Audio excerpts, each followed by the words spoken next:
Muy buenas noches, tengan todos ustedes. Soy el doctor Eduardo Antonio Lara Pérez. A nombre de la Academia Mexicana de Pediatría y la Fraternidad Médica por la Salud, Médicos Unidos por México, les damos la más cordial bienvenida este martes 29 de marzo del año 2022. El día de hoy vamos a tener la videoconferencia con el tema de todo lo que tienes que saber de las inversiones hoy por hoy. Y va a ser impartido por la contadora pública Verónica Carranza Chavarría y el licenciado y experto en manejos financieros, el señor Iván Sosa. Sin más preámbulo, le cedo la palabra a nuestros invitados y ponentes del día de hoy. Adelante, por favor. Muchas gracias, doctor. Muchas gracias, amigo Iván, por acompañarnos en este foro y apoyarnos para entender y traducir las finanzas como solo tú sabes hacerlo. Muchísimas gracias, amiga. Gracias, doctor. Buenas noches a todos. Gracias y buenas noches a todos. Y pues bueno, pues antes de empezar el tema, me gustaría comentar que la realidad hoy en día es que debemos dividir nuestra cabeza en muchas cosas. Desde ser el médico de no sé cuántos pacientes, porque la mayoría de este foro son médicos, llevar el control del consultorio, tener presente toda la parte administrativa que esto requiere, dirigir a todo un equipo médico, más las cosas personales y todo lo que se va acumulando, ¿no? Y eso te convierte en automático en ser un empresario de tu propia profesión médica, lo que conlleva a que deberías de tener un perfecto control de tus finanzas personales como de las profesionales, que lo hablábamos hace un minuto, ¿no? Pero bueno, sugiero que empecemos por lo primero, Iván. Claro, amiga. Para los que no somos financieros, ¿nos podrías ayudar a entender qué son las finanzas? Claro, por supuesto. Y aquí creo que si me permiten el pequeñísimo paréntesis, porque bueno, hay muchos aquí en la audiencia que van a cuestionarse inclusive quién es el que está enfrente en esta dinámica. Me voy a presentar rápidamente, amiga. Claro. Mi nombre es Iván Sosa y soy egresado del Tecnológico de Monterrey, Campus Ciudad de México, de la carrera de Finanzas, ¿sí?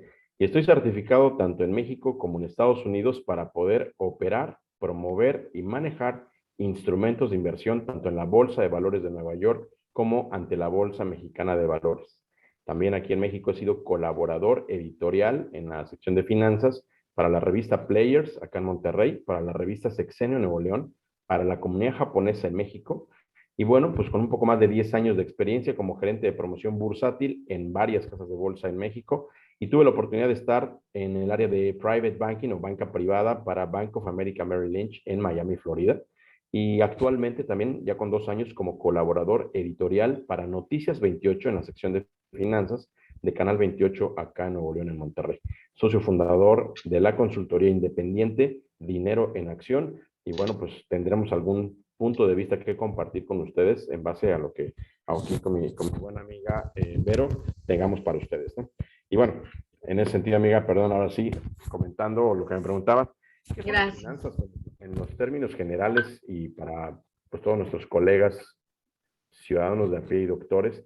Pues el tema financiero, el tema finanzas, en realidad parece que es un tema pues que de entrada la palabra para muchos nos aleja un poco de nuestra actividad. La palabra finanzas es muy similar a la palabra impuestos, ¿o no? O a la palabra hacienda, que le rehuimos, ¿no? El tema de finanzas es algo que si no lo tenemos, pues digamos, amigablemente desde la educación primaria o media superior, es muy difícil que el tema finanzas lo podamos adoptar. Y el tema finanzas significa que tengas un equilibrio emocional y una estabilidad emocional en cuestión de lo que empiezas a ingresar de dinero cuando empiezas a generar recursos o generar actividad comercial, actividad profesional y empiezas a cobrar por tus servicios. Desde el primer ingreso es empezar a tener tranquilidad en no gastarte lo demás o en no gastar el doble de lo que estás recibiendo.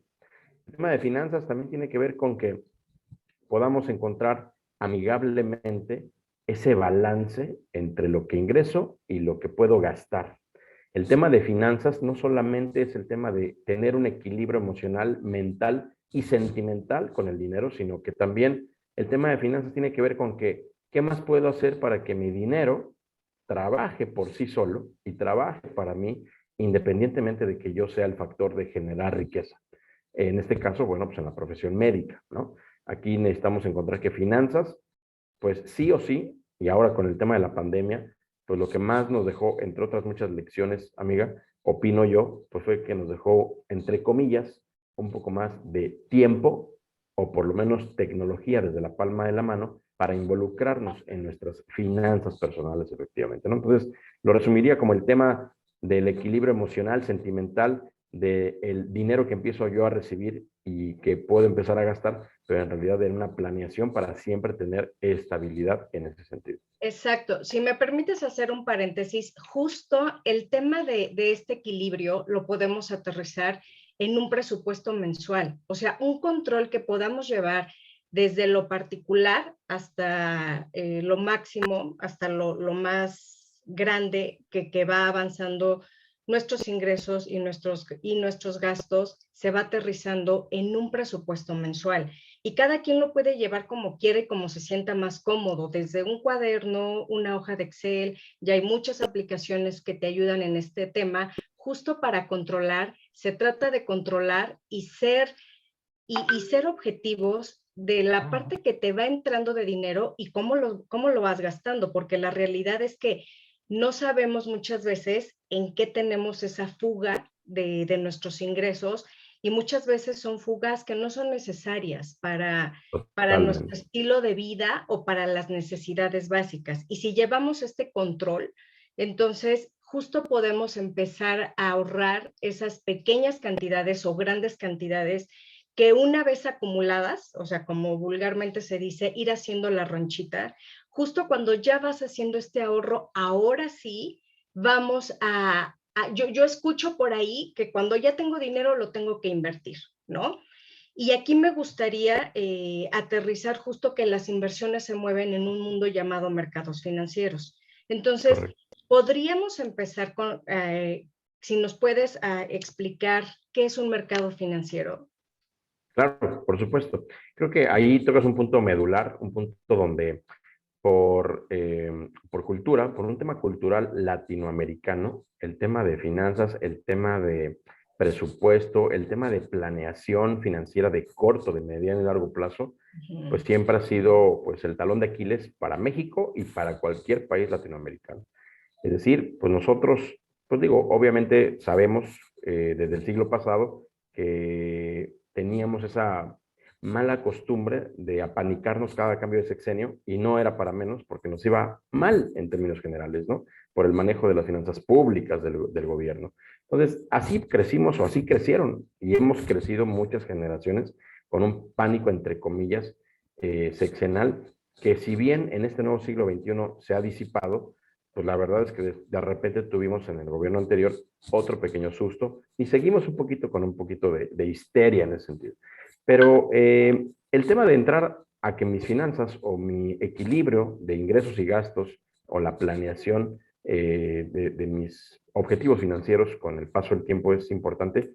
Hablar de mercados financieros o hablar de mercado de valores pueden ser también palabritas que nos alejan un poco de lo que realmente queremos saber, ¿no? Mercados financieros no es otra cosa más que buscar o encontrar la solución o el vehículo adecuado para que mi dinero trabaje por mí. Mercados financieros no es otra cosa, y pensemos literal en la palabra mercado, como el mercado de la Merced.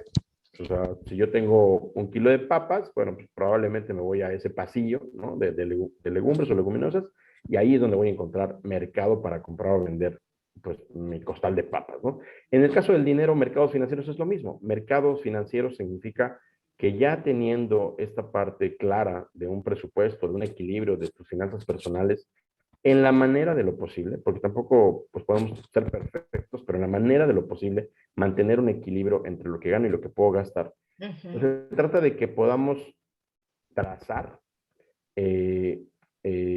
una ruta de cómo llegar a objetivos o metas financieras con el paso del tiempo. La adquisición de un inmueble, por ejemplo, puede ser una meta financiera para muchos, en el corto o en el mediano o en el largo plazo, según de acuerdo a lo que se obtenga de ingresos. Pero entrar al mercado financiero es justamente buscar, encontrar, explorar, comparar alternativas que le permitan a mi dinero, pues navegar pues en buenas aguas o estar preparado para las tormentas, pero llegar a buen puerto. El mercado financiero, en pocas palabras, es encontrar el vehículo o la solución adecuada para que mi dinero trabaje por mí. Y bueno, pues ahí como en el tema de nutrición o ejercicio o justamente del entorno médico, pues necesitamos un experto que nos vaya guiando, porque si Exacto. no, hoy en día, parte de las otras lecciones que nos dejó la pandemia es que hay un acoso mediático impresionante en los dispositivos móviles, en el celular o en la laptop o en la tablet, de pues empresitas financieras o cosas mágicas financieras que a lo mejor, por el simple hecho de que se anuncian muy bonito, pues nos podemos ir con la finta muy rápido, muy fácil. Y Exacto. pensamos que es algo formal dentro del mercado financiero y no necesariamente, ¿no? Entonces hay que tener precaución en ese sentido. Sí, y justo ahorita que hablas de todas estas aplicaciones o todas estas empresitas, donde ya por todos lados te prometen unos rendimientos mágicos y padrísimos, eh, ¿nos podrías decir quién regula a este mercado de los dineros, o sea, el mercado Claro. financiero? Claro, por supuesto, así como en el mercado, en el ambiente médico o farmacéutico, pues de alguna forma nos regimos en México por lo que diga la FDA en Estados Unidos, independientemente de la COFEPRIS en México. Bueno, pues habla de instrumentos de inversión, pues o de instrumentos de ahorro o de planificación financiera, pues también tenemos al equivalente a la COFEPRIS o al equivalente a la FDA en tema de dinero. Y es lo primero que tenemos que empezar a tener muy presente si alguien nos quiere llegar o venir a apantallar sobre algún instrumento de inversión mágico. Bueno, pues tengo que preguntar o preguntar directamente, preguntarle al dios Google, ¿no? En el sentido desde el celular, oye, ¿existe esta empresa? ¿Y quién la respalda? O tendrá el número de, como buscamos en los fármacos, el número de COFEPRIS, ¿no? Aquí se busca el número de la Comisión Nacional Bancaria y de Valores. Una institución financiera, no importa de qué color sea, azul, rojo, amarillo, verde, morado, el que sea, cualquier institución financiera debiera de tener un número de oficio ante la Comisión Nacional Bancaria y de Valores o ante la Comisión de Seguros y Fianzas, básicamente.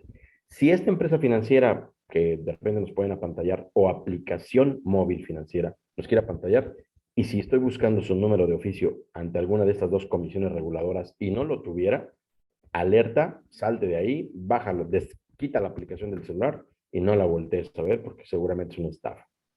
Exacto. Justo ahorita que hablas de inversiones mágicas, esto surgió mucho a partir de que se promulga la ley para regular las instituciones de tecnología financiera, que su nombre cortito son las fintechs, y esto ocurrió en marzo del 2018. Justo con esta ley surgen todas estas inversiones mágicas y poderosas que con poquito dinero te vuelves millonario, ¿no?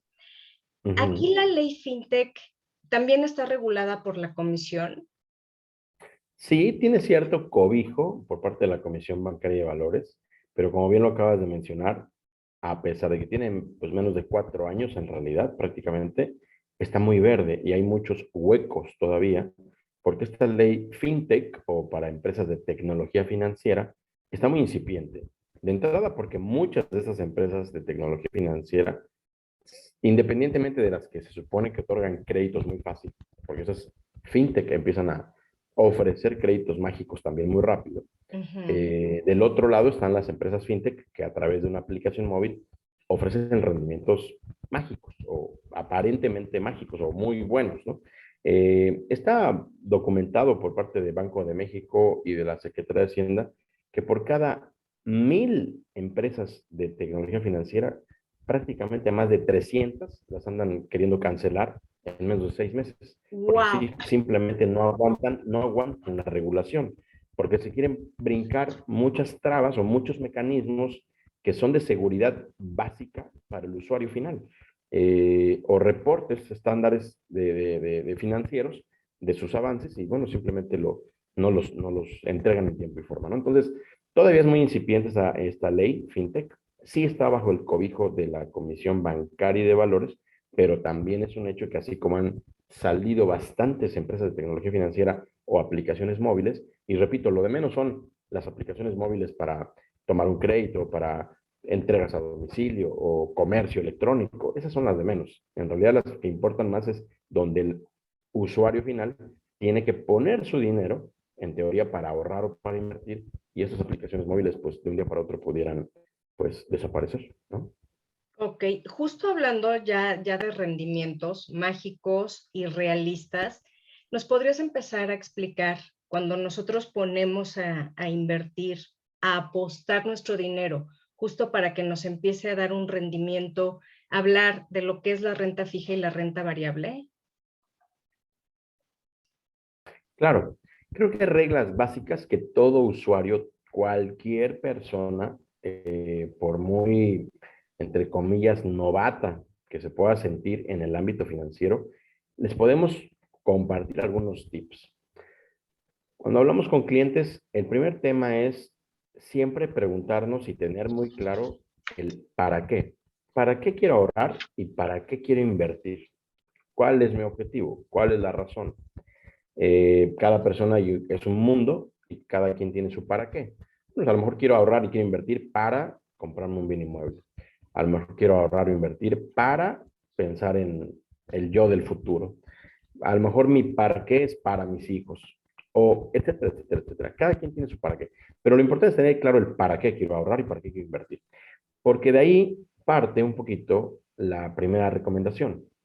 Teniendo claro nuestro para qué, independientemente que ahorita vayamos a mencionar algunos vehículos financieros que nos permitan alcanzar ese para qué o esos objetivos, el dinero de entrada tiene que estar descansando, por así decirlo, o tiene que estar trabajando, en realidad, en algún instrumento, no importa si es de renta fija o de renta variable, que ahorita lo vamos a explicar, pero que por lo menos gane a este Pac-Man, que yo le llamo el Pac-Man, o este fantasma que se llama inflación. El dinero simplemente parado en la cuenta de cheques o en la tarjeta de débito, en realidad, aunque muchos clientes dicen, bueno, es que ahí lo tengo y ahí lo sigo viendo y ahí está mi saldo, me siento tranquilo o me siento seguro porque no he tenido tiempo de checar otras cosas, pero ahí como que lo veo seguro. Es muy fácil que pase un año y esto es más fácil que pasen 5 años. Y si el dinero se quedó guardado en la tarjeta de débito o en la chequera, lo que sí sucedió fue la inflación, que eso significa que es el conocido índice nacional de precios al consumidor. Es el indicador que nos dice cuánto suben de precio los productos de la famosa canasta básica año con año.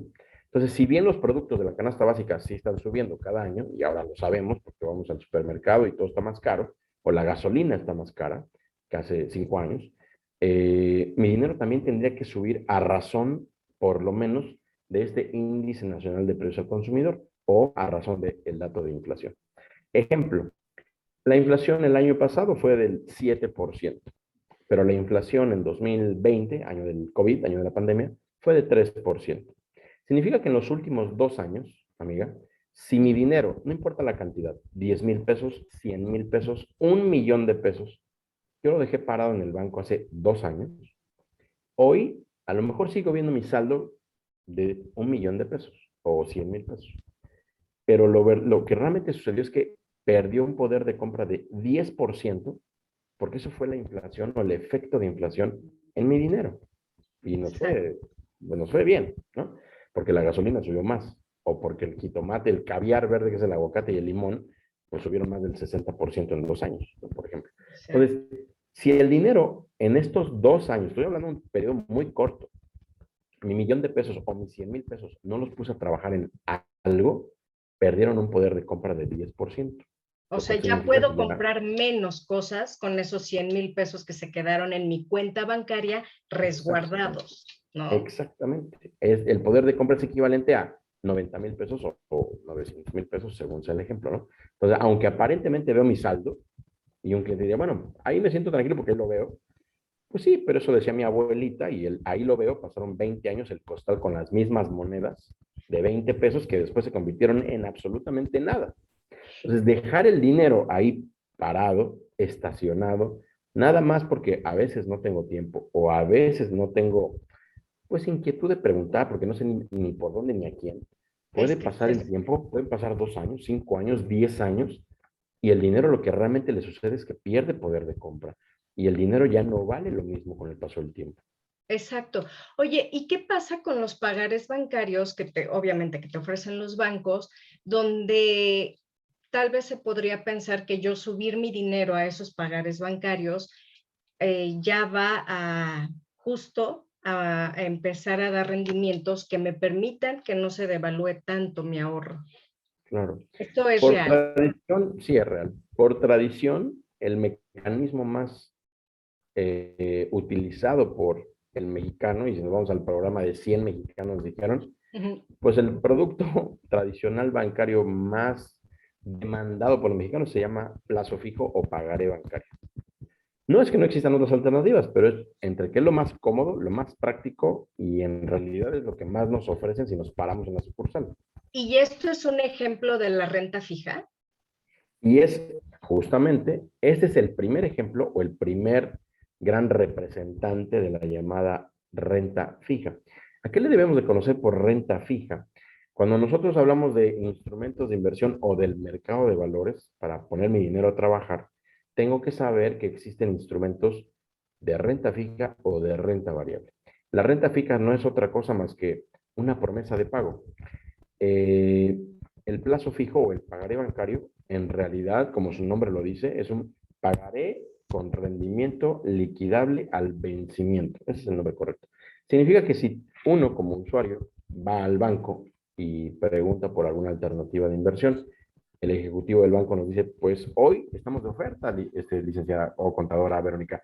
Hoy puede traer sus 10,000 pesos o 100,000 pesos y estamos de ofertón. Le podemos ofrecer un 5% anual en un plazo fijo a 28 días. Pues depende de cómo nos los pinten. Hay mucha gente que dice, bueno, está bien, suena bien.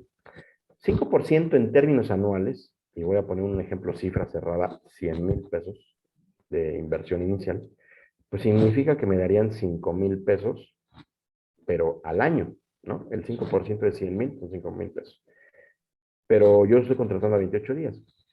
Si yo lo divido, bueno, pues 5,000 entre 12, pues es un poquito menos de 450 pesos. Y si a eso le quitamos impuestos, porque también está Hacienda en ese sentido, a lo mejor que me quedan 400 pesos. Y si le quito lo que me cobran de comisiones, pues a lo mejor me quedan 200 pesos, ¿no? ¿Qué 200 pesos al significa? mes por eso, ¿no? Perdón, ¿qué significa contratarlo a 28 días?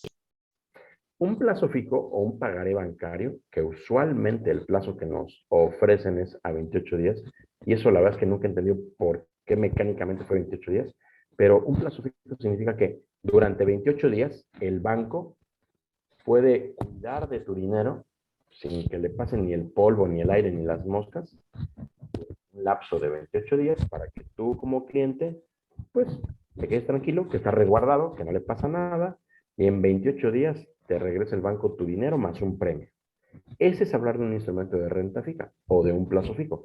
Contratar un documento con la institución bancaria y que la institución bancaria diga, Verónica, ven con nosotros, somos de color azul, de color verde, amarillo, el que sea, tenemos bonita cara y si lo que estás buscando es rendimiento para tu dinero, nosotros te ofrecemos un documento que se llama plazo fijo o se llama pagaré bancario, el cual nos obliga a recibir tu dinero con la mejor de las intenciones, regresártelo en un lapso de 28 días y otorgarte un beneficio que se llama rendimiento. Ese es Que un en, plazo fijo. que en este caso son los 200 pesos que ahorita ponías de ejemplo, ya Exactamente. Y que al descontando final, todo eso. este ejemplo es una promesa de pago. Es una promesa porque el banco se compromete, por eso digo que es promesa de pago, el banco se compromete a regresarte tu dinero en 28 días. ¿Por qué enfatizo promesa de pago?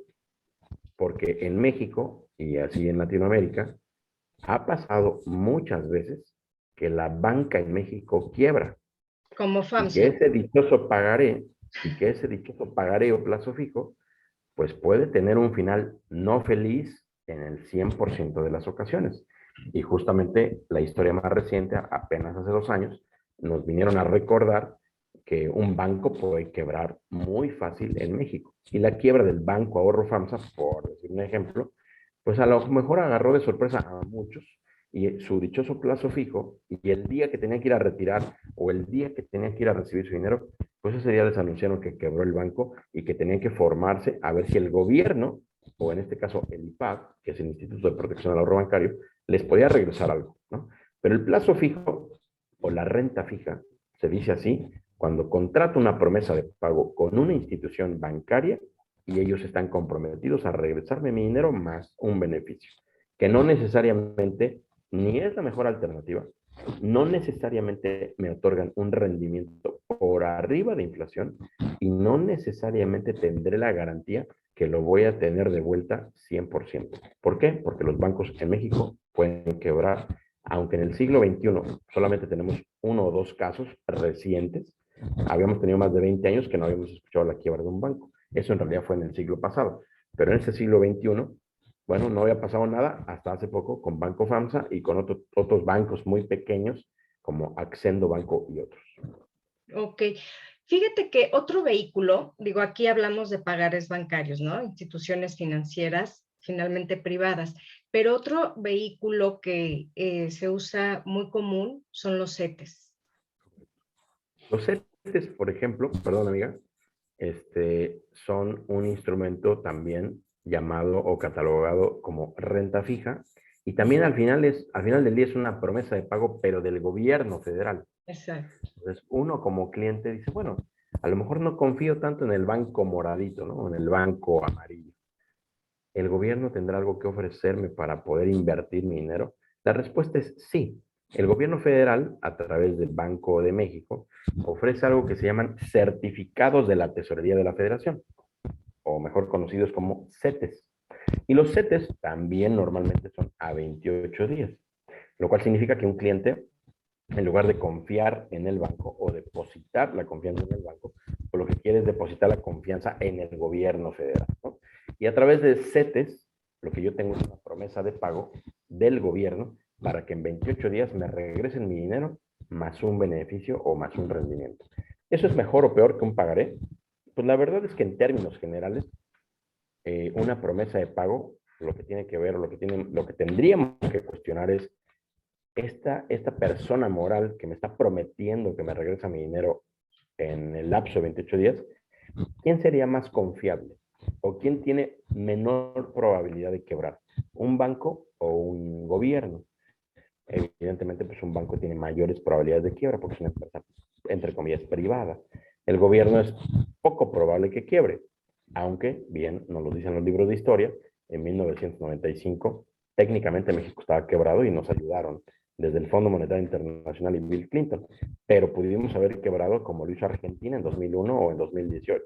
Entonces, en términos generales, renta fija puede provenir de una institución bancaria, la cual me puede ofrecer un plazo fijo a 28 días o algún otro plazo que yo seleccione, o también la renta fija puede provenir de la promesa de pago del gobierno federal a través de CETES, y cualquiera de los dos instrumentos, en teoría, deberían de dar un beneficio llamado rendimiento, pero muchas veces, o por lo general, y pues ahorita en época post-COVID, por así decirlo, está siendo totalmente insuficiente el rendimiento que yo pudiera obtener en renta fija pesos o en Justo es renta lo que fija te iba a a través del preguntar. gobierno o de bancos, porque la inflación simplemente se comería mi dinero. Ahorita, ¿en cuánto está la tasa de CETES? Ahorita está por arriba del 6.5% anual a 28 días. Es por Parece abajo que de está la mucho inflación. más, parece que está mucho más bondadosa que hace 6 meses, que estaba más o menos al 4%, pero la inflación está arriba del 7.2%. Entonces, aunque 6.5 sí es mejor que la de hace un año, en 2020 la tasa de interés de renta fija estaba por abajo del 4%.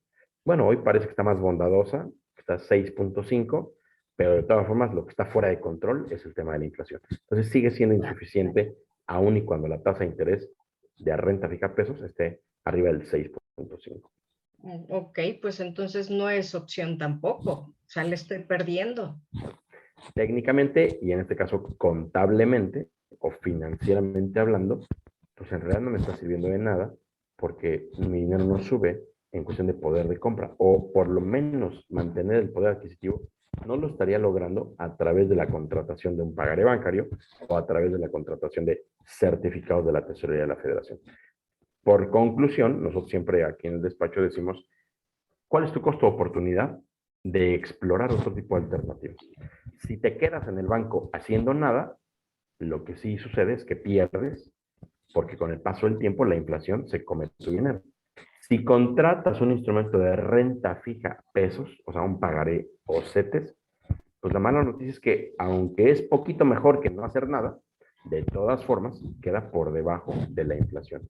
Y en términos reales, de todas formas, estarías en negativo.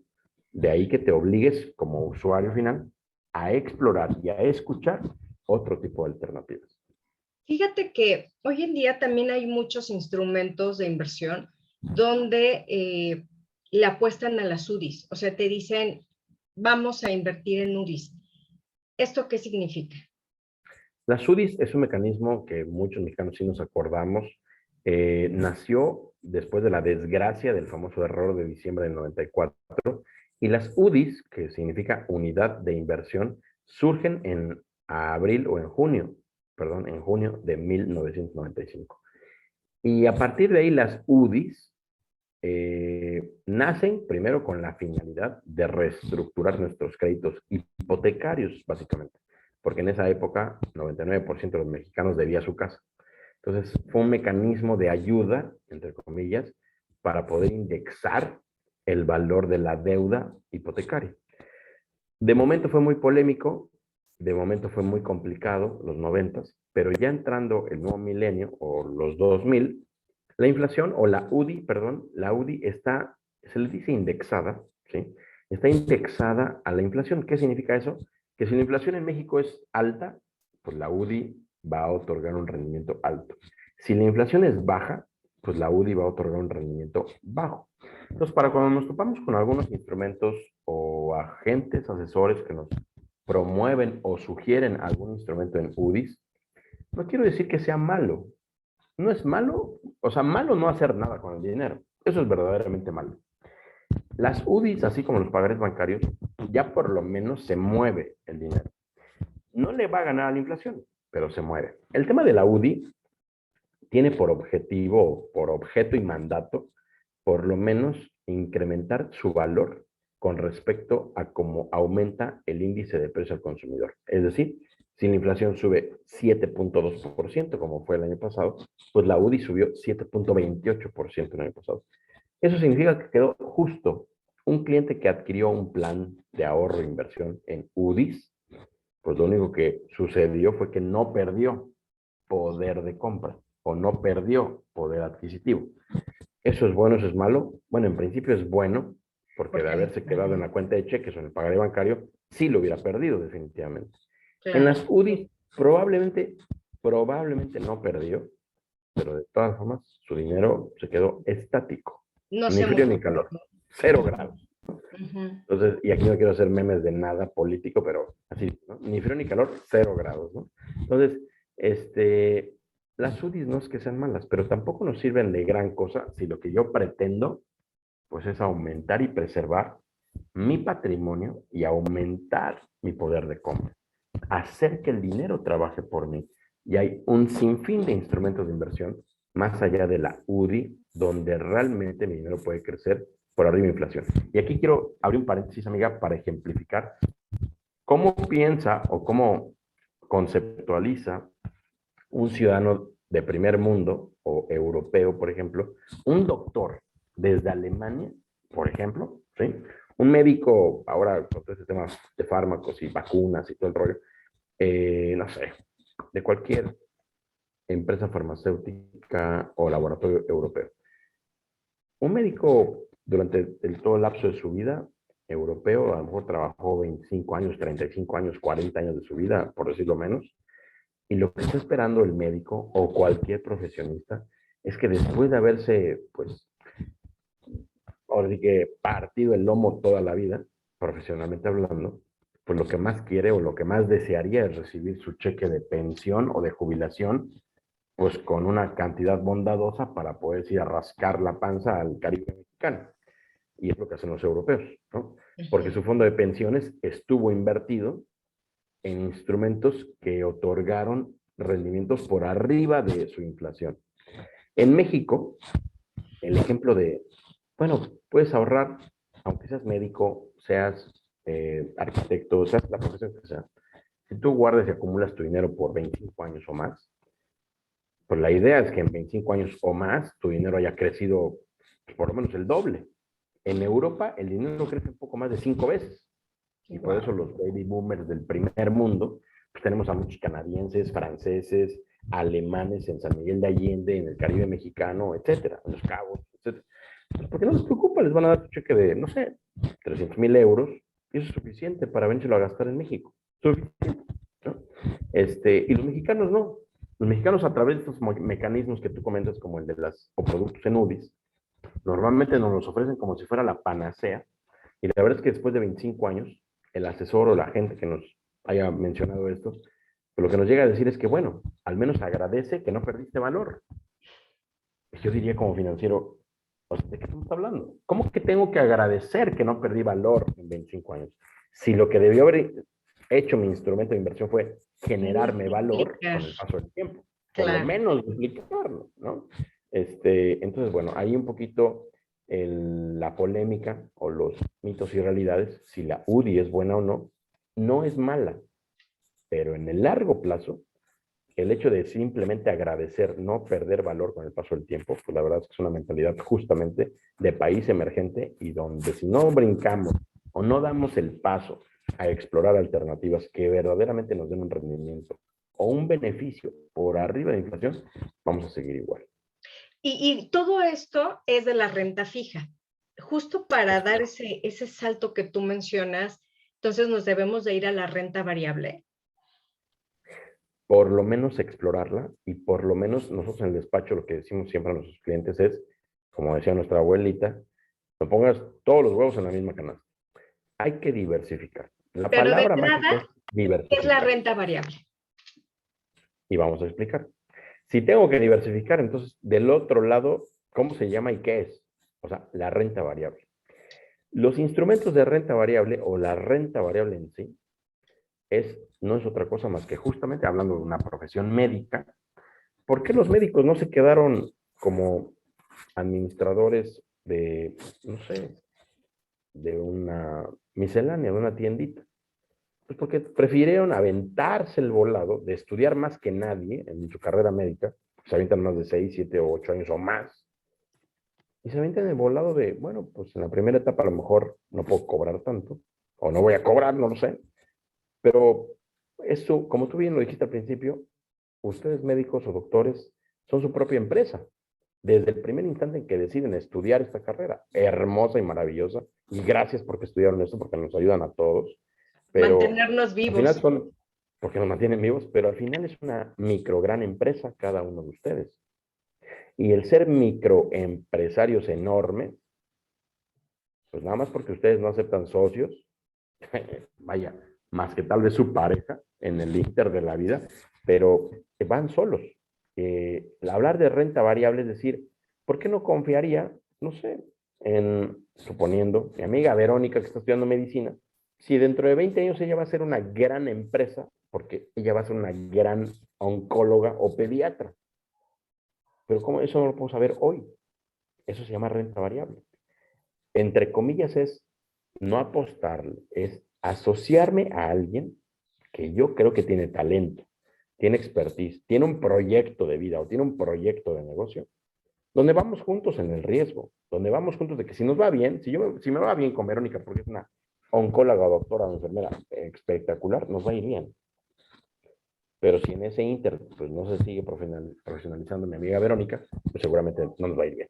Entonces, aparte de la renta variable, más que apostarle como si fuera un casino, porque es algo que muchas personas creen que es así, es ser socios de una compañía, ser socios de un proyecto de negocio, ser socios de un crecimiento de la economía, en este caso nacional y global.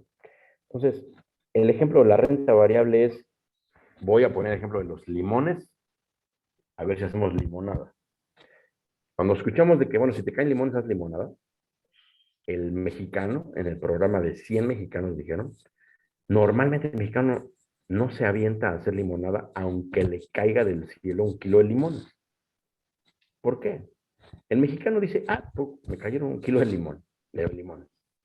Y hasta tengo la mesita, los vasos, el agua y todo. ¿Por qué el mexicano no hace limonada? Porque el mexicano tiene miedo de todo. Es que, ¿qué tal si empieza a llover? Es que, ¿qué tal si el agua sale, pues, fea? Es que, ¿qué tal si los vasos de plástico se rompen? Es que, ¿qué tal si de repente nadie pasa por aquí y me compra limonada? Mejor no me arriesgo y los limones los guardo, o sea, en el banco o en el zoológico, porque pues, mejor me espero. Cuando pase todo esto de Rusia y Ucrania, mejor me espero. Y a ver si después hago la limonada. Pues la mala noticia, que los limones, después de un día, después de 5 días, los limones ni tienen el mismo color, ni tienen el mismo valor porque se están oxidando. Y pasando ya 10 días, suponiendo que lo de Rusia y Ucrania ya se acabó, pues los limones ya no sirven para nada, ni para hacer limonada. El cliente europeo o el ciudadano europeo o de primer mundo, norteamericano o canadiense, o el japonés, cae 1 kilo de limones y lo primero que hace es, ¿qué puedo hacer con estos limones para poder generar y comprarme 2 kilos de limones más? Rápido. Pues aquí tengo vasos, tengo el agua, pues solamente pongo la mesa, pongo mi letrero, 10 centavos la limonada y las vendo. Y pues chance ya hasta siembro las semillitas, ¿no? Para que empiecen a crecer arbolitos. Así funciona el primer mundo, ¿no? O sea, no es que no le den miedo, evidentemente le pasa por su cabeza tener miedo, pero lo que sí sabe el de primer mundo es que si no hace nada con los limones, lo que sí sabe es que se van a echar a perder. Lo que sí sabe es que no va a generar más. Exacto, digo, y de entrada aquí en tu ejemplo de limones, también se pone a leer, e investigar y a escuchar a las personas adecuadas justo para transmitirles los conocimientos que necesitan saber para hacer todo para multiplicar esos limones que le llegaron en ese momento, desde hacer el agua, venderla, sembrar, cómo cuidar a los nuevos arbolitos, multiplicarlos, etcétera, etcétera. ¿Sí? Y eso es justamente entrarle a la renta variable. Puede darme miedo, puedo no conocerlo, pero prefiero informarme, preguntar, comparar, explorar. Y bueno, pues si hago limonada, pues muy probablemente la probabilidad que sí venda, bueno, aunque fuera 50-50, pues ya con eso a lo mejor voy a sembrar las semillas y voy a comprar 2 kilos de limón. Eso hace mentalidad de primer mundo con respecto a lo que no hacemos en México o en toda Latinoamérica. Preferimos esperar a que pase la tormenta, que muy probablemente la tormenta se llama inflación y esa nunca se va a ir, en lugar de empezar a tomar acción. De acuerdo. Cuando hablas de renta variable y hace rato mencionaste juntarnos con alguien para asociarnos con alguien para tomar el riesgo junto con ese alguien, que en este caso me aterrizo a que la renta variable es la adquisición de acciones de una empresa y que bueno, hoy día yo veo anunciadas las acciones de Amazon, de Apple por todos lados. ¿Estás de acuerdo conmigo?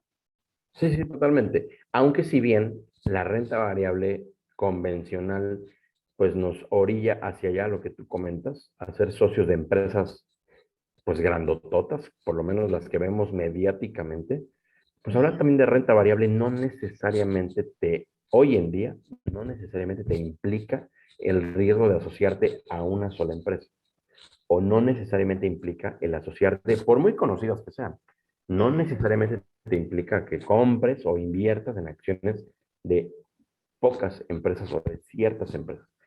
Hoy hablar de renta variable, porque también la tecnología y la evolución del sistema financiero nos permite poder entrar en renta variable, uno, a nivel global, no solamente nacional. Dos, no solamente en empresas conocidísimas, sino también en empresas de otras latitudes que tal vez no son tan conocidas, pero son muy buenas, y empezando por las empresas mexicanas. Digo, no necesariamente Bimbo es la mejor empresa panificadora del mundo, o sea, la única. Telcel, por más que conocemos al ingeniero, bueno, pues tampoco es la única empresa de telecomunicaciones en el mundo, ¿no? ¿Y por qué no pensar en la renta variable en un sector? A lo mejor no le voy a atinar cuál va a ser la siguiente empresa Apple. O a lo mejor no le voy a atinar cuál va a ser la siguiente Amazon. A lo mejor no lo voy a atinar. Bueno, ¿para qué batallo? Hay fondos de inversión de renta variable o fondos cotizados que nos permiten entrar a sectores completos. Y aquí voy a poner el ejemplo médico. Hay muchos doctores, en el paso de mis 22 años en el sector bursátil, que he tenido clientes médicos, y algunos de ellos han quedado con las ganas de ser socios o accionistas de empresas farmacéuticas o de cuidado de la salud o de laboratorios. Pfizer, Eli Lilly, Bristol Myers, AstraZeneca, etcétera, etcétera. Algunos doctores no han sabido ni cómo invertir en esas empresas, pero lo que sí saben es que la investigación clínica es carísima y que el medicamento final, aunque puede ser muy caro, o lo compra el gobierno o lo compra la iniciativa privada. Y las empresas farmacéuticas nunca pierden, siempre pagan buenos dividendos. Y porque ahí inclusive viene el dinero para la investigación clínica. Entonces, hay doctores o médicos o personas del cuidado de la salud que tienen inquietud de invertir en empresas farmacéuticas. Bueno, pues hoy en día no necesariamente tengo que invertir en acciones de una farmacéutica o de dos, por mucho que Pfizer sea la más grande. Hoy puedo invertir en un fondo cotizado que junte a todas o a las 10 empresas farmacéuticas más importantes del mundo. Mi riesgo disminuye, estoy participando en el sector salud o cuidado de la salud con el objetivo de obtener rentabilidad y crecer con las empresas farmacéuticas. Con esta carrera de la vacunación, amiga, pues fue un volado. ¿Quién iba a atinar primero a la vacuna, no? Que si Pfizer, que si Johnson Johnson, que si AstraZeneca, que si Sputnik, que si quién sabe qué. Pero bueno, el punto es que hoy en día ya prácticamente todos los laboratorios tienen una vacuna para el COVID. Unas ganaron más que otras. Pfizer ganó mucho, Johnson Johnson ganó mucho, AstraZeneca ganó mucho dinero. Pero no, a lo mejor no estuvimos participando en ninguna de esas. Bueno, pues pudimos haber entrado en un fondo cotizado, en un fondo de inversión, en el sector farmacéutico. Y a lo mejor me hubiera ido bien. ¿Cuánto es bien? Pues a lo mejor un 20% de retorno anual. Muy bueno. Muy Aunque bueno. aquí me gustaría hacer un paréntesis. Cuando hablas de fondos cotizados, creo que también ya vemos por todos lados que fondos cotizados, sus siglas en inglés son los ETFs, ¿no? Es correcto. Es correcto. Y en México los podemos escuchar también en redes sociales o en páginas web como fondos indexados. ¿Qué es Que eso? está bien, es lo mismo. Pues, Fondos indexados, o para explicar qué es un fondo de inversión. Un ujú. fondo de inversión es un vehículo o un instrumento de inversión creado y diseñado para darle acceso al pequeño y mediano ahorrador para que todos se junten en una canasta o en un pool y ese fondo de inversión con el dinero que da acceso a muchos inversionistas ya junta un pool, una vaquita, por así decirlo, porque es difícil que una persona, a lo mejor cada quien lleva 10,000 pesos o 50,000 pesos, 5,000 pesos y pretende entrar a instrumentos de buena rentabilidad. Y probablemente no se los van a dar. Pero cuando un fondo de inversión le da acceso al pequeño inversionista, con 100,000, con 10,000, con 5,000, con 50,000 pesos, etcétera, junta una cantidad de dinero importante, el fondo de inversión, y el fondo de inversión es el que pone a trabajar el dinero. Entonces, estos fondos cotizados o fondos indexados se llaman así cuando la cantidad de dinero por mandato se invierte en un activo o en un instrumento, en este caso puede ser la industria farmacéutica, y así se le llama, un fondo indexado al sector farmacéutico. Significa que el dinero que entra a ese fondo única y exclusivamente se va a invertir en empresas del sector salud. Ese es un ejemplo de fondo indexado. Entonces, en vez de acciones, regresando al mundo farmacéutico, en vez de me quedé con las ganas de invertir en acciones de Pfizer o de AstraZeneca, como no tengo el monto que para ya entrar con un trader en la casa de bolsa, etcétera, etcétera, puedo juntarme con más personas, o sea, esto es mediante un broker, un sistema, una empresa que junta todo el dinero de los que queremos invertir en un fondo cotizado que le vaya a apostar a Pfizer. ¿Es así? Más o menos. Aquí un fondo de inversión no necesariamente es porque no tengas todo el capital para invertir en acciones, porque hoy en día puedes entrar con poco capital a comprar acciones. Más bien, un fondo de inversión o un fondo cotizado te ayuda a minimizar riesgo. aún y cuando tengas el dinero para comprar acciones completas de Apple o de Amazon, un fondo cotizado te va a ayudar a minimizar el riesgo de estar en una sola empresa. Y por eso repito el sector farmacéutico, porque a lo mejor tienes el dinero para comprar acciones de Pfizer, pero estás en una sola empresa. Digo, Pfizer es un monstruo. A lo mejor no va a quebrar mañana o de la noche a la mañana, pero poder entrar a todo el sector farmacéutico igual con esa misma cantidad de un solo shot, pues haces algo bueno para tu patrimonio porque estás diversificando y minimizando riesgo sin sacrificar la posible rentabilidad. Y por otro lado, no es tanto como que tú tengas que juntarte con las personas. En realidad las personas tú no las vas a conocer.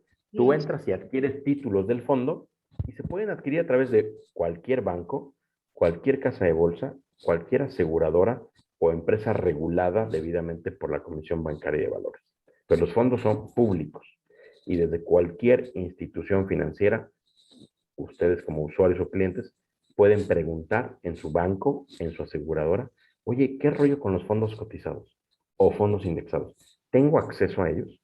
¿Y cómo puedo entrar? ¿Y de qué tipo existen? Son públicos y están a la orden para todos. Ok, ok. Eh, Ahora, hablando justo de la renta variable, aquí entra el mundo de las famosas criptomonedas. En el tema de renta variable, sí entra el tema de las criptomonedas por el hecho de ser un activo que no es una promesa de pago. Recordemos que la renta fija es equivalente a una promesa de pago. La renta variable no son promesas de pago, son, pues digamos, sociedades, ¿no? O proyectos al cual tú le vas a apostar con el paso del tiempo. El tema de las criptomonedas o activos digitales, pues no es ninguna promesa de pago, por lo tanto, entraría en la clasificación de renta variable. Más sin embargo, el tema criptomonedas o Bitcoin, por ejemplo, que es su máximo representante y el que más hemos escuchado, no es que sea malo tampoco, es que de momento ese mercado no está regulado en México. ¿Qué significa que no está regulado?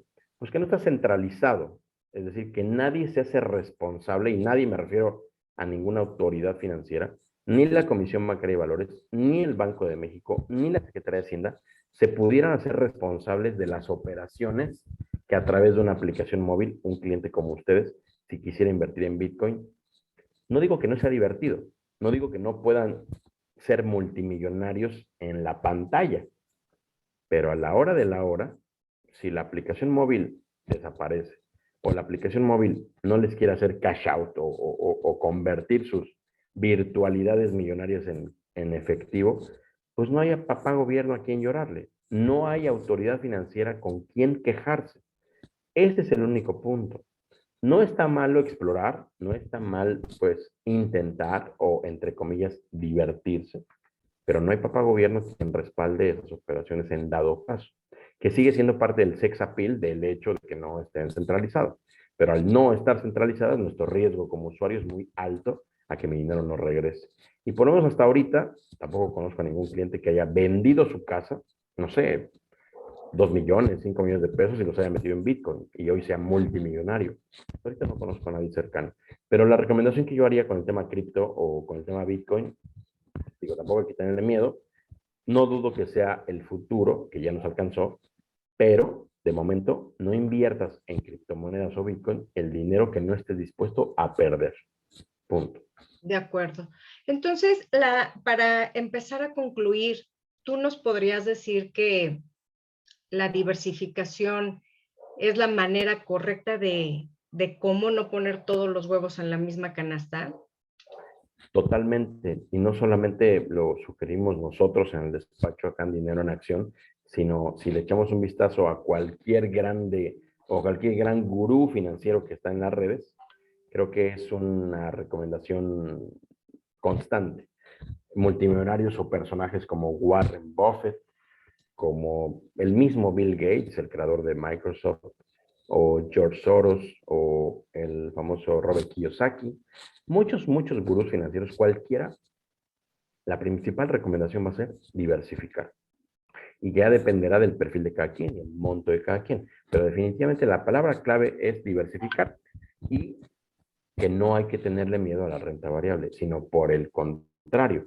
La renta fija hoy, de todas formas, ya sabemos que no me sirve de nada porque es un rendimiento negativo y hay que explorar, hay que informarnos, hay que comparar y sobre todo, pues hay que confirmar la calidad de riesgo teniendo el número de oficio ante la Comisión de Seguros y Fianzas o ante la Comisión Bancaria de Valores en tal caso y dejarnos guiar también, ¿no? Ahí vale mucho la pena, así como pues los médicos, nosotros confiamos en ustedes, ¿no? Y dejamos en manos de ustedes nuestra salud y nuestra vida. Bueno, pues en ese sentido, guiarnos a través de alguien que esté certificado, que tenga experiencia, pues es muy, muy importante en ese sentido. Totalmente de acuerdo contigo y justo te iba a comentar eso. Si el mundo se está moviendo hacia el mundo de las inversiones, de la diversificación, que cada vez lo escuchamos más, invierte, invierte, invierte por todos lados y que también la realidad es que hoy día medio mundo ya se pone la gorra de asesor financiero porque la aseguradora o la casa de bolsa los capacitó de 3 a 6 meses. La realidad es que deben la propuesta es que aterricen y se hagan aliado de alguien que realmente estudió la carrera de finanzas, que ha vivido su vida profesional en el mundo financiero, tanto en México como en el extranjero, y que su Claro. mundo son las finanzas desde hace muchos años, ¿no? No que alguien que capacitaron de manera express para vender el producto de alguien, ¿no? Entonces, en este caso, amigo, ¿cómo empezamos a dar el primer paso para esos ahorros que tenemos en la cuenta bancaria y que ya entendimos, pues que lamentablemente están perdiendo poder adquisitivo? ¿Cómo damos el primer paso para empezar a invertir? Definitivamente, y vuelvo un poquito al ejemplo médico, pues si ya me mandó la señal, pues mi espalda que me duele la izquierdo, o si ya mi pequeño ya empezó a estornudar y a toser, pues no me puedo esperar mucho a empezar a consultar a un profesional. Cuando nos preguntan cuál es el mejor momento para invertir, bueno, pues definitivamente es un buen momento cuando ya te pasa por la cabeza y por supuesto cuando ya tienes el dinero, ¿no? Claro, Porque de repente aunque uno quisiera invertir y no tiene el dinero, pues no tiene ningún sentido. Pero cuando ya tienes el recurso, poco o mucho, y ya te pasó por la cabeza, bueno, es el mejor momento para hacerlo. ¿Y dónde o a través de quién o cómo? Hoy en día lo puedes hacer tú solo la exploración a través de Google, a través del dispositivo móvil, pero repito, te vas a encontrar con un acoso mediático de una cantidad exagerada de posibles instituciones financieras o posibles alternativas de ahorro e inversión. La verdad es que el mejor lugar o el mejor o la forma más adecuada de iniciar es justamente de la mano y del brazo de alguien que esté en el mundo financiero, que podamos confiar, y en este caso, bueno, pues la verdad es que, amiga, gracias por la invitación, pues creo que están en muy buenas manos contigo. Pues la verdad es que gracias, igualmente. acercarse con un experto en el medio, así como nosotros lo haríamos con un experto de la salud, para que podamos empezar a preguntar, oye, Verónica, tengo intenciones de tal. Recuerden que también la palabra básica es, aparte de diversificar, tener muy claro mi para qué. Oye, Verónica, tengo ganas de llegar a este objetivo. Tengo pensado hacer tal cosa en temas financieros. ¿Por dónde empiezo? Un experto nos va a Totalmente de guiar, acuerdo. un experto nos va a orientar y tiene que ser alguien que nos sepa escuchar. Tiene que ser alguien que realmente y de forma genuina quiera encontrar una solución adecuada para nosotros como clientes. No encontrarnos un vendedor de un producto nada más porque representa la marca. Totalmente de acuerdo. Incluso en la consultoría nosotros nos sentamos a escuchar y a escribir y hacer un plan de avance, un plan de trabajo de las metas financieras de los clientes, justo para saber el para qué quieren multiplicar el dinero, ¿no? Exactamente, Esta parte es exactamente. muy importante, sensibilizarlo y sobre todo ponerles atención, que haya gente comprometida en aterrizar, escucharlos y mostrarles el camino y en el camino enseñarles y también de la mano de expertos porque uno no es todólogo, yo solo soy Exacto. contadora y por eso es que tengo a mis aliados como tú, Iván, y tu despacho, tu consultoría, que son unos expertazos en todo el tema de inversiones. Entonces, ¿cuándo invertir? cuando tengas el dinero y cuando quieras hacerlo, dónde invertir. Y cuando Pues, tu contadora te dé el visto bueno. sí, sí, también. ¿No? Y con quién, pues de la mano con expertos como tú. Entonces, yo Exactamente. espero que con esta plática les hayamos dado un poco de luz por dónde sí y por dónde no, empezar a mover su dinero y pues que empiecen a aterrizar esos conceptos, pero de la mano de personas que sí saben, como Iván y su consultoría de dinero en acción, que es partner de nuestro despacho contable y que vamos juntos asesorando a los médicos que necesitan ya un plan de acción para dar el primer paso. Entonces, doctor Eduardo, no sé si hay alguna pregunta de esto que acabamos de comentar Iván y yo. Sí, bueno, primero y antes que nada, muchísimas gracias porque he estado súper atento. Eh, permítanme.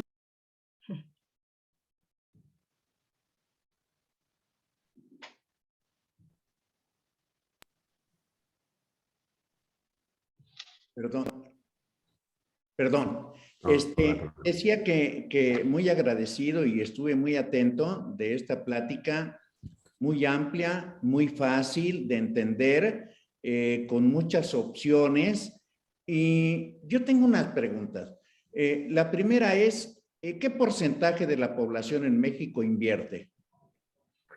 Afortunadamente y de forma inverosímil, la pandemia vino a quintuplicar el porcentaje de población que ya invierte en instrumentos no solamente de renta fija, sino de renta variable. Y digo inverosímil porque antes de la pandemia era un poco menos del 5% de la población general que ya entraba en instrumentos de inversión. Un dato muy exacto, y me refiero a inversión más allá de la cuenta bancaria, porque definitivamente, bueno, pues se ha bancarizado más la población con el paso del tiempo. Pero más que la bancarización, o sea, más que tener una cuenta bancaria, al tema de invertir, el gremio bursátil o el gremio de las casas de bolsa decían que solamente había, antes del 2020, un poquito menos de 250,000 contratos de personas que invertían en empresas o invertían en renta variable. 250,000 clientes de casi 100 millones de habitantes. No es nada, Nada. nada, nada. Aunque bueno, vayamos al tema de la población económicamente activa, por mucho que fueran 30 millones de personas, son menos de 500,000 contratos los que estaban de inversión como tal, ¿no?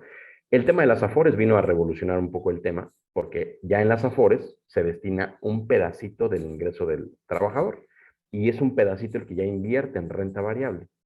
El tema de las Afores, aunque es otro segmento, ahí se puede vislumbrar que nos guste o no, porque ni siquiera nos han preguntado, parte de nuestro ahorro para el retiro, para los que tienen Afores, pues se va en renta variable. Entonces, ahí hay otra parte importante. Pero después del 2020, doctor, con el tema de la pandemia, con el tema del confinamiento de 2 meses, la mayoría de los mexicanos lo que tuvo más fue tiempo y Tiempo, pues dispositivos claro. móviles de ver. La tablet o el celular fueron amigos todo el tiempo, 24 horas. Entonces, las casas de bolsa o las operadoras de fondos de inversión quintuplicaron el número de clientes en 2020 y 2021 volvieron a quintuplicar. El punto es que hoy en día, al cierre de 2021, con respecto al cierre de 2019, hoy hay un poco más de 2,5 millones de cuentas de inversión de casas de bolsa con respecto a las 250,000 que había hace 2 años apenas. Bueno, pues es 8 veces más. Está muy interesante eso, me parece inquietante. Y la pregunta obligada es, ¿cuál es la edad promedio de las personas que invierten? Pues en nuestro despacho, yo estoy acá en Monterrey, el promedio de edad es de 54 años, porque el ciudadano regiomontano pues tiene una visión pues un poco más norteamericana, digamos, ¿no? No quiero decir de primer mundo, pero mucho más competitiva en ese sentido. No solamente empresarios, médicos, inclusive yo que di clase en el Tecnológico de Monterrey, acá Campus Monterrey, el promedio de edad es de 54 años, porque justamente está en un momento de la vida donde ya hicieron todo el Exacto. patrimonio que tenían que hacer, porque ya compraron la primera, la segunda y la tercera casa o el bien inmueble, ya compraron el primero y el segundo negocio o a los hijos les dejaron lo que les tenían que dejar y ahora están para ellos. Exacto. Y como lo dice Warren Buffett, que tiene 92 años, que son los multimillonarios del mundo, dice, para ser inversionista no se requiere edad, lo que se requiere es dinero y visión. Pues acá los regiomontanos, en realidad la edad promedio de nuestros clientes es 54 y normalmente invierten a 5 y 10 años, al menos. Bien, me parece muy interesante eso porque yo estaba pensando, bueno, ¿a qué edad cumplió sus necesidades de deseos, de lo que necesita una gente? Y generalmente el profesionista joven, pues gasta mal su dinero. O sea, gana mal y gasta mal. Claro. O sea, lo primero es Y comprar un gasta peor. auto. Y compra un auto que se va a devaluar, que le cuesta caro, si lo saca con un préstamo, que generalmente son préstamos muy caros, seguros de autos muy caros, Claro. por ese mismo préstamo, Claro. y carga una ilusión por tener un auto, pues más o menos bien, pagando un dineral. Exacto. Hay, por ejemplo, que muy joven piensa de manera diferente. Sí, Dice, es que... en lugar de comprar un carro, me voy a comprar un terreno. Y eso me parece muy interesante porque el terreno difícilmente se devalúa, siempre aumenta su poder, siempre va a costar más de lo que lo compró. Y la única diferencia, siento yo, es esa pasión o esa necesidad de tener algo que es medio volátil y no pensar a futuro. Porque yo, por ejemplo, tuve compañeros, pues recién egresamos y algunos compraron terreno y con ese terreno que compraron, qué bárbaro, cuando lo vendieron, hicieron una clínica, hicieron un gran negocio. Pero es muy difícil, primero, siento algunos requisitos o algunas características, siento yo, para invertir. Lo primero es que es gente que ya no vive de un salario. Es gente que diversificó sus fuentes de ingresos. Es gente que ya tiene lo necesario y que quiere ahora, fuera de lo necesario, invertir ese dinero para no tenerlo parado, que es el peor negocio de todos, ¿no? Y yo creo que ustedes lo han explicado bastante bien. Y no sé, perdón, corté ahí un comentario, Verónica. Sí, gracias, doctor. Pues más bien es no esperarnos tal vez hasta que ya haya terminado de pagar universidades, ya haya comprado la casa.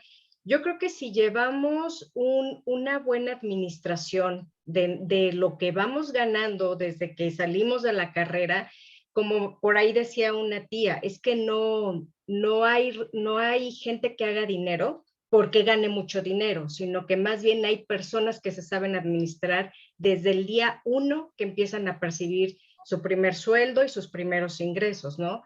Entonces, esto va de la mano en que todo parte desde llevar un presupuesto mensual y que tengas un aliado a tu lado, que lo primero que contrata también un profesional médico es un contador que lamentablemente, pues en México, y bueno, yo hablo de México, pues la mayoría de mis colegas solo están para presentar declaraciones ante la autoridad y eso porque las exigen.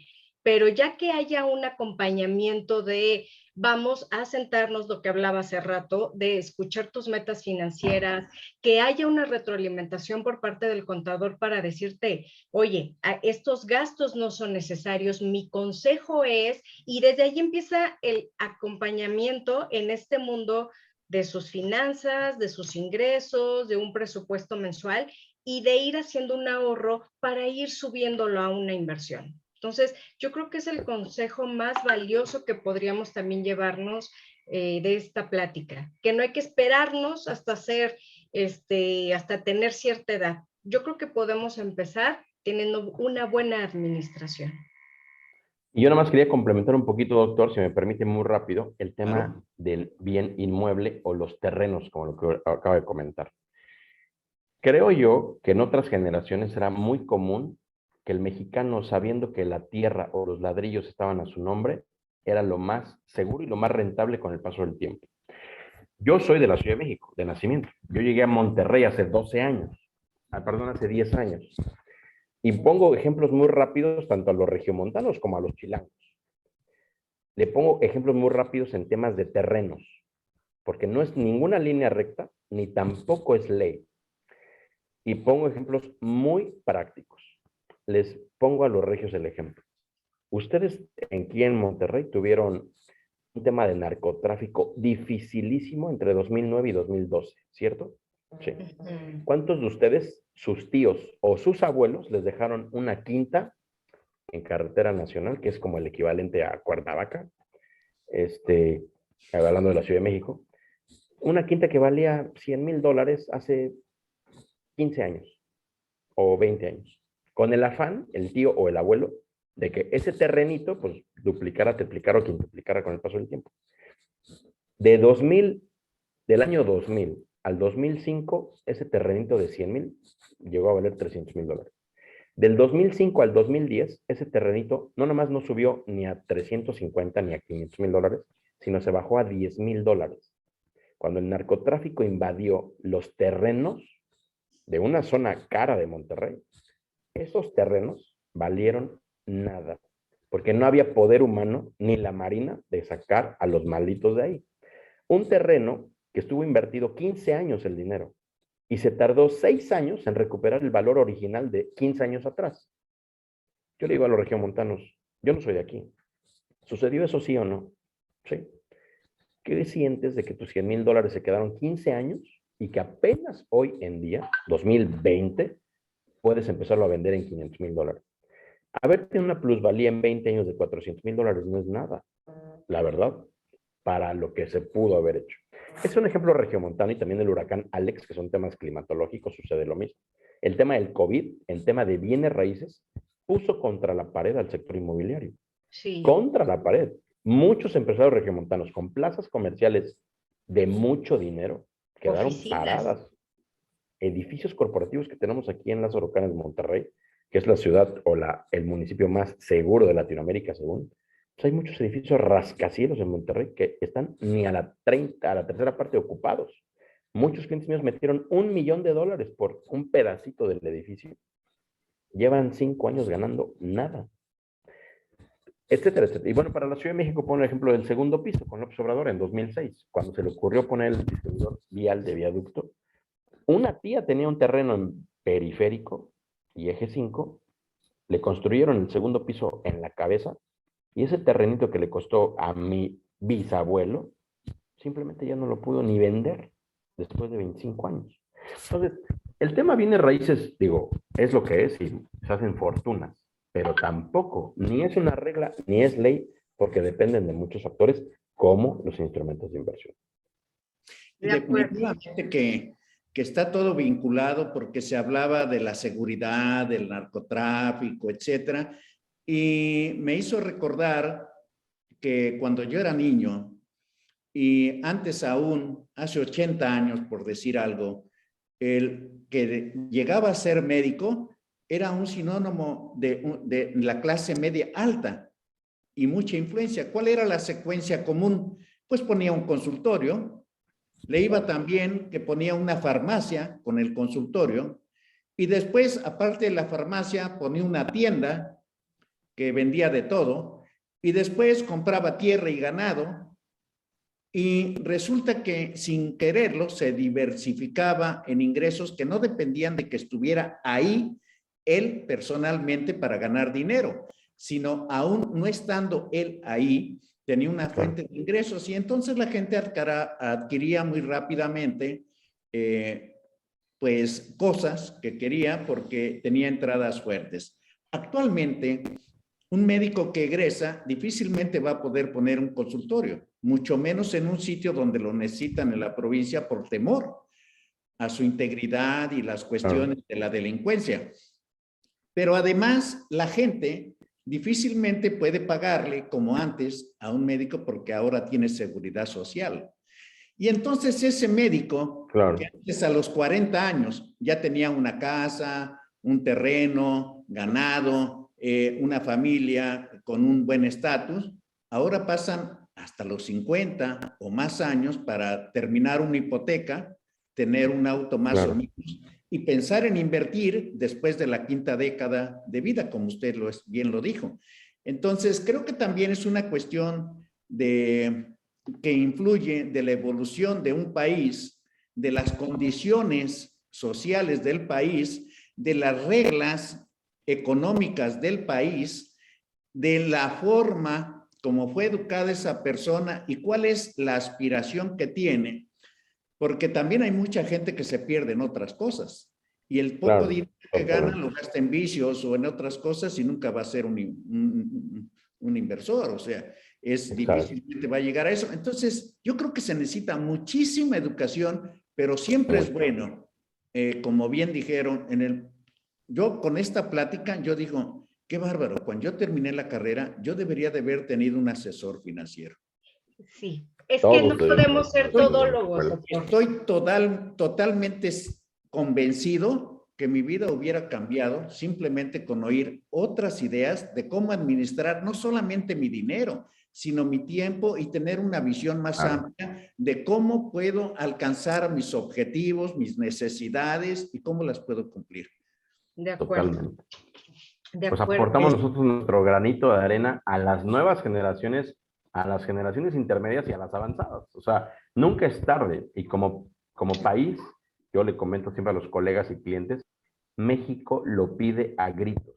México lo amerita y lo necesitamos. Tener mejores asesores, tener y perder un poquito el miedo como usuario a explorar alternativas, a escuchar a los expertos, pero también saber detectar que hay muchos estafadores que gracias a la tecnología, si bien por un lado nos acercan a buenos asesores o a buenas alternativas de inversión, también la tecnología nos acerca al lado oscuro de la fuerza. Entonces, no hay como poder confiar en alguien que esté debidamente preparado, certificado y con un gran respaldo para dejarnos guiar, como sería el tema de la salud, o en este caso por los médicos, que no solamente porque diga que es médico y haya un título en su consultorio, sea ley. Digo, creo que hay muchas cartas credenciales al respecto, porque estamos hablando de la salud o de la vida, y en ese tema del patrimonio también es igualmente delicado. Así es. Totalmente, y muchas gracias por ese comentario. Al contrario, doctor. Licenciado. Verónica, contadora, un mensaje final antes de que cerremos la transmisión. Sí, claro que sí. Pues vuelvo a repetir lo importante que es que desde el día 1, no importando en la etapa de su vida profesional que se encuentren, es muy importante que se hagan de un buen aliado y todo empieza por la entrada de su dinero y cómo sale y cómo lo ahorran.